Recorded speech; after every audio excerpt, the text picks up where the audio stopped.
मेरा नाम प्रदीप है। मैं एक हवलदार हूँ और मैं राजस्थान के एक शहर में रहता हूँ।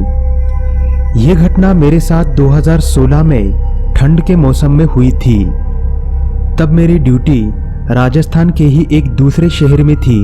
जिस शहर में मैं रहता था उस शहर में 2 पुलिस चौकियाँ थी। एक पुलिस चौकी शहर में थी और एक पुलिस चौकी शहर से 3 किलोमीटर की दूरी पर एक सुनसान एरिया में थी और मेरी ड्यूटी उसी पुलिस चौकी में थी। मैं रोज शहर से 3 किलोमीटर अपनी बुलेट से आना जाना करता था। हमारी पुलिस चौकी के बाएं साइड में काफी बड़ा मैदान था।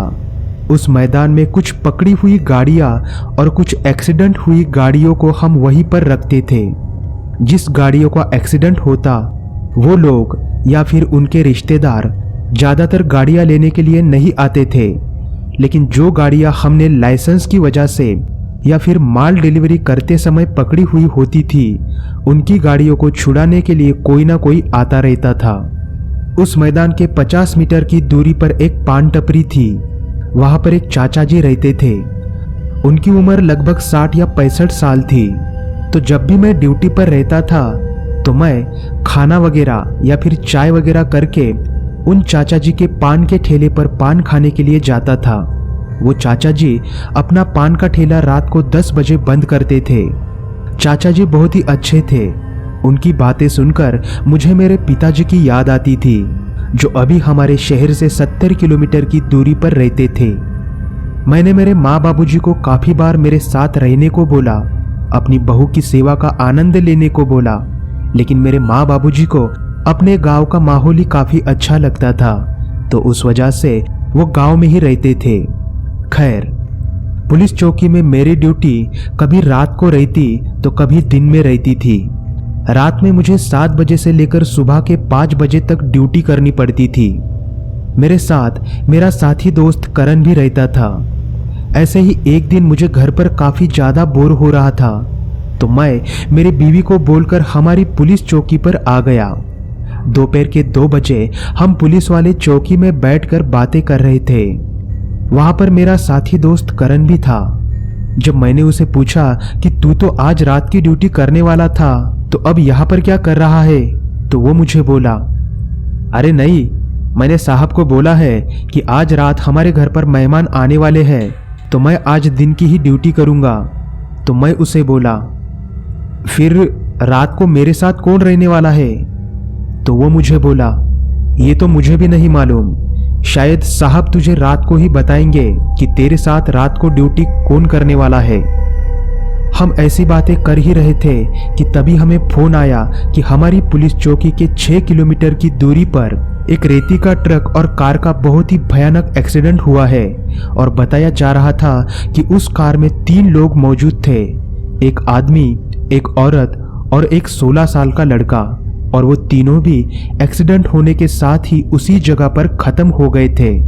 हमने जल्दी से हमारी गाड़ी निकाली और हम उस जगह पर पहुंच गए। वहां पर लोगों की काफी ज्यादा भीड़ जम चुकी थी। हमने जब वो एक्सीडेंट देखा तो मेरा तो पूरा सर ही हिल गया था, क्योंकि उस कार में वो तीनों भी खून से लथपथ पड़े हुए थे और मैंने जिंदगी में इतना भयानक एक्सीडेंट पहले कभी भी नहीं देखा था। वो कार आगे से बुरी तरह से खराब हो चुकी थी।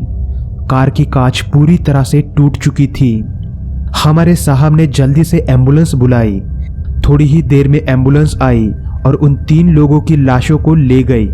हमारे साहब ने मुझे और करण को उस कार को लेकर पुलिस स्टेशन में आने को बोला और फिर हमारे साहब वहां से चले गए। हम जैसे तैसे करके वो कार उस पुलिस चौकी तक लेकर आए और उस कार को फिर हमने पास के मैदान में ही लगा दिया और हम दोनों भी कार के बाहर निकल गए और पुलिस चौकी में आ गए।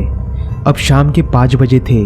2 घंटे बाद मेरी ड्यूटी लगने वाली थी, तो मैं मेरे साहब को बोला, साहब आज मेरे साथ ड्यूटी पर कौन रहने वाला है? तो साहब बोले, अरे हाँ प्रदीप, मैं तुझे बताना ही भूल गया कि आज तुझे रात की ड्यूटी यहाँ पर अकेले ही करनी होगी, क्योंकि आज तेरे साथ आशीष रहने वाला था, लेकिन अभी 15 मिनट पहले ही उसका मुझे फोन आया था कि उसकी बीवी की अचानक से तबीयत खराब हो गई है, तो वो आज अस्पताल में जा रहा है, तो आज की रात तुझे अकेले ही यहाँ पर ड्यूटी करनी होगी। तो मैंने थोड़ा हिचकिचाते हुए साहब को ठीक है बोला और पुलिस चौकी के बाहर आकर अपनी बाइक निकालकर अपने घर पर आया। जल्दी से फ्रेश होकर मैंने खाना खाया और 7 बजे अपने पुलिस चौकी पर वापस आया। हमारे साहब घर जाने के लिए निकल रहे थे। फिर मैंने उन्हें सैल्यूट किया तो वो मुझे बोले, अरे प्रदीप, आज दोपहर को जो एक्सीडेंट हुआ है उनका कोई रिश्तेदार अगर यहाँ पर आता है तो मुझे फ़ोन कर देना। तो मैं उन्हें ठीक है बोला और साहब चले गए। मैं पुलिस चौकी में बैठा हुआ था और कुछ लिख रहा था। मैंने जब घड़ी में देखा तो अब रात के 9 बजे थे। मैंने सोचा कि अब मैं थोड़ा सा बाहर टहल लूँ। तो मैं अब पुलिस चौकी के बाहर आया और थोड़ा सा टहल रहा था। टहलते टहलते ही मेरी नज़र चाचा जी के पान के ठेले पर गई। तो मैं उनके पास गया और उनसे बातें करने लगा। पिछले 4-5 दिनों से ठंड बहुत ज़्यादा पड़ रही थी। तो चाचा जी मुझे बोले, बेटा, मैं पान का ठेला रात के 9:30 बजे ही बंद करके अपने घर पर जा रहा हूँ। तो मैं उन्हें बोला, हाँ चाचा जी, ठंड तो बहुत ज़्यादा पड़ रही है। फिर वो चाचा जी मुझे आज दोपहर के एक्सीडेंट के बारे में पूछने लगे। तो मैंने उन्हें सारी बात बताई और मैदान की तरफ हाथ करते हुए उन्हें वो एक्सीडेंट वाली कार भी दिखाई। तो उस कार की तरफ जब चाचा जी ने देखा तो उन्होंने अपना चेहरा कुछ अजीब तरह से किया और जल्दी से उन्होंने अपने पान ठेले को ताला लगाकर मुझे बोले, बेटा, आज हो सके तो अपने साहब से बोलकर घर चले जाओ। तो मैं उन्हें बोला, लेकिन क्यों चाचा जी, क्या हुआ, क्या बात है? तो वो मुझे बोले, बेटा, अब ज़्यादा मत बात करो, मैं जितना बोल रहा हूँ उतना करो। ऐसा बोलते बोलते वो चाचा जी अपने घर के लिए निकल गए। मुझे उनका ये बर्ताव कुछ ठीक नहीं लगा, लेकिन फिर मैं ज़्यादा ना सोचते हुए वहाँ पर टहल रहा था। लगभग 1 घंटा टहलने के बाद अब मुझे बहुत ज़्यादा ठंड लग रही थी। उस वजह से मैंने सोचा कि अब मैं पुलिस चौकी में जाकर थोड़ा सा आराम कर लेता हूँ। तो मैं मेरी पुलिस चौकी की तरफ आ रहा था। तभी मेरी नज़र पुलिस चौकी के पास की मैदान में रखी हुई कार की तरफ गई। तो मुझे थोड़ा अजीब लगा, क्योंकि आज दोपहर को ही मैंने उन 3 लाशों को इसी कार में खून से लथपथ होते हुए देखा था। तो अब उस कार को देखने के बाद मुझे थोड़ा डर लग रहा था। फिर मैं जल्दी से चलते हुए पुलिस चौकी में आया और अपनी कुर्सी पर बैठ गया। मैंने जब घड़ी में देखा तो अब रात के 11:30 बजे थे। बैठे बैठे ही पता नहीं कब मेरी आंख लग गई। थोड़ी देर बाद मुझे मैदान में कुछ अजीब तरह की आवाज़ें आने लगी। तो उन आवाज़ों की वजह से मेरी नींद खुली। मैंने फिर से जब एक बार घड़ी में देखा तो अब रात के 12:45 हो चुके थे। मैंने टेबल पर रखी बैटरी ली और मैं उस मैदान की तरफ निकल पड़ा। बाहर काफ़ी घना अंधेरा छाया हुआ था और ठंड भी काफ़ी ज़्यादा पड़ चुकी थी। तो मैं अपना एक हाथ अपनी जेब में डालकर और एक हाथ से बैटरी पकड़कर आगे रास्ते पर चल रहा था। थोड़ी ही देर में मैं मैदान में आया और मैंने बैटरी इधर उधर घुमाई, लेकिन मुझे कुछ भी नजर नहीं आ रहा था। लेकिन तभी मेरी बैटरी की रोशनी उस कार पर गई जिसका आज दोपहर को एक्सीडेंट हुआ था। मैंने जरा गौर से देखा तो आवाज उस कार के पास से ही आ रही थी।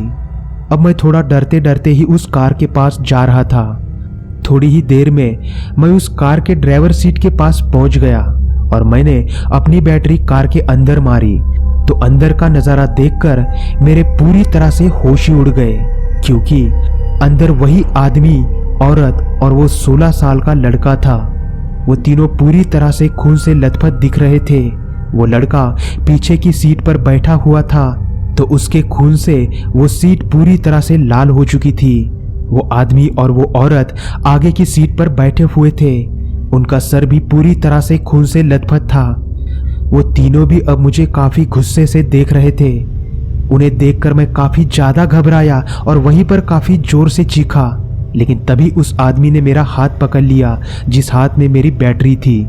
मैं अपने आप को छुड़ाने की कोशिश करने लगा, लेकिन उस आदमी ने मेरा हाथ इतनी जोर से पकड़ रखा था कि मुझे हिलने का भी मौका नहीं मिल रहा था। तभी उस आदमी ने मुझे कार के अंदर खींच लिया तो मैं अब कार के अंदर चला गया। वो तीनों भी अब मुझे काफी गुस्से से देख रहे थे। वो औरत अब मेरा गला दबा रही थी। वो पीछे बैठा हुआ लड़का मेरे बाल नोच रहा था और वो आदमी मुझे बोल रहा था, अगर 1 घंटा पहले एम्बुलेंस आती तो हम तीनों भी आज बच जाते, लेकिन हमारी किसी ने भी मदद नहीं की।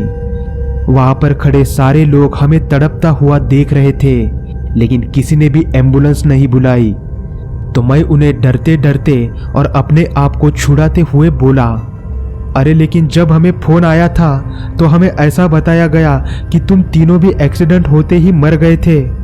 तभी वो औरत बोलने लगी, एक्सीडेंट होने के बाद लगभग 1 घंटा हम वहीं पर तड़पते रहे, लेकिन किसी ने भी हमारी मदद नहीं की, और अब हम किसी को भी जिंदा नहीं छोड़ेंगे, तुम्हें भी मरना होगा। उनकी वो बातें सुनकर मेरा पूरा शरीर थर-थर कांपने लगा था और मैं अपने आप को छुड़ाने की कोशिश करने लगा था। मैं अपने आप को छुड़ाने के लिए काफी ज्यादा जोर लगा रहा था, अपने हाथ पैर हिला रहा था। तभी मेरे जेब से मेरे पैसों का पाकिट नीचे गिर गया। जैसे ही वो पाकिट नीचे गिर गया तो उन तीनों ने भी मुझे काफी जल्दी से छोड़ दिया, क्योंकि जब वो पाकिट नीचे गिरा तो वो पाकिट खुल गया था। मैंने जल्दी से वो पाकिट अपने हाथ में लिया और वहां से भागने लगा। मैं जल्दी से वहां से भागकर अपनी बाइक के पास आया। बाइक पर बैठकर मैंने बाइक शुरू की और एक बार पीछे देखा तो वो तीनों भी मेरे बाइक के पास काफी तेजी से दौड़ते हुए आ रहे थे। मैंने जल्दी से अपनी बाइक का गियर डाला और वहां से भाग निकला। थोड़ी ही देर में मैं मेरे घर पर आया तो मेरी पत्नी मुझे बोली, अरे क्या हुआ, आप इतने घबराए हुए क्यों हो? तो मैं उसे बोला, कुछ नहीं, सो जाओ तुम। फिर उसने भी ज्यादा कुछ नहीं बोला, क्योंकि वो भी आधी नींद में ही मुझे बोल रही थी। तो वो जल्दी से सो गई और मैं भी थोड़ा डरते डरते सो गया। सुबह हुई तो मैं पुलिस चौकी पर आया। चौकी पर आते ही मैंने उस चाचा जी के पान ठेले पर नजर डाली तो चाचा जी आए हुए थे। तो मैं उनके पास चला गया और उन्हें पूछा, चाचा जी आप रात को मुझे यहाँ से जाने के लिए क्यों बोल रहे थे? तो वो मुझे बोले, बेटा जब हम लोग रात को बातें कर रहे थे तब हल्की सी चांद की रोशनी में मुझे कल दोपहर को जिनका एक्सीडेंट हुआ था वो तीनों भी उस कार के ऊपर बैठकर हम दोनों को काफी गुस्से से देख रहे थे, और इसी वजह से मैंने तुझे जल्दी से यहाँ से घर जाने के लिए बोला था। अगर रात को मैं ये बात तुझे बताता तो तू बहुत घबरा जाता, लेकिन मुझे ये समझ नहीं आ रहा कि अभी तू इतना घबराया हुआ क्यों है। तो मैंने चाचा जी को रात की सारी बात बताई तो वो मुझे बोले, लेकिन उस पाकिट का और उन्होंने तुझे छोड़ने का क्या कनेक्शन है? तो मैं उन्हें बोला, चाचा जी मैंने मेरे माँ बाबूजी को बहुत बार बोला कि आप मेरे साथ शहर में रहो, लेकिन वो मानते ही नहीं है, और मेरा भी गांव में जल्दी से जाना नहीं होता तो मुझे उनकी बहुत याद आती है।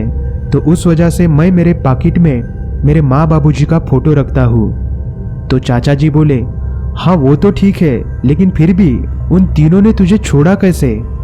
तो मैंने उन्हें मेरा पाकिट खोलकर मेरे माँ बाबूजी की फोटो दिखाई तो वो मुझे बोले, अच्छा मतलब कि हनुमान जी ने तुझे बचाया है?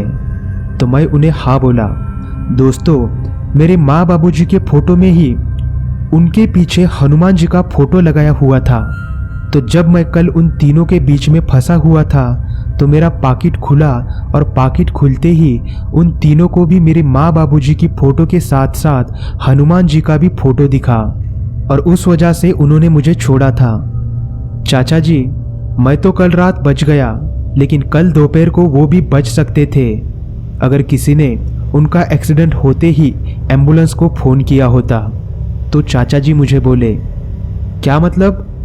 तो मैं उन्हें बोला, कुछ नहीं चाचा जी, अब मैं आता हूँ। ऐसा बोलकर मैं पुलिस चौकी में वापस आया। लेकिन दोस्तों उस रात के बाद मैंने रात को अकेले कभी भी उस पुलिस चौकी पर ड्यूटी नहीं की। दोस्तों आप में से बहुत सारे लोग हैं जो सिर्फ कहानी सुनते हैं लेकिन लाइक और सब्सक्राइब नहीं करते हैं। तो दोस्तों ऐसा मत कीजिए। आपने अगर लाइक और सब्सक्राइब किया तो मुझे थोड़ा अच्छा लगेगा, मतलब मुझे मेरे मेहनत का फल मिलने जैसा लगेगा। दोस्तों एक वीडियो बनाने के लिए बहुत ज़्यादा मेहनत करनी पड़ती है, और आपके लिए उतना ही आसान है एक लाइक का बटन दबाना। तो दोस्तों अपना दिल बड़ा करके एक लाइक का बटन दबा दो। और हाँ, आप में से कई सारे लोग ऐसे भी हैं जो लाइक और सब्सक्राइब भी करते हैं, उनके लिए दिल से थैंक्स। और हाँ दोस्तों, अगर आपके पास कोई खौफनाक या डरावनी कहानी हो तो आप मुझे मेरे ईमेल आईडी पर भेज सकते हो। मेरा ईमेल आईडी मैंने डिस्क्रिप्शन बॉक्स में दिया है।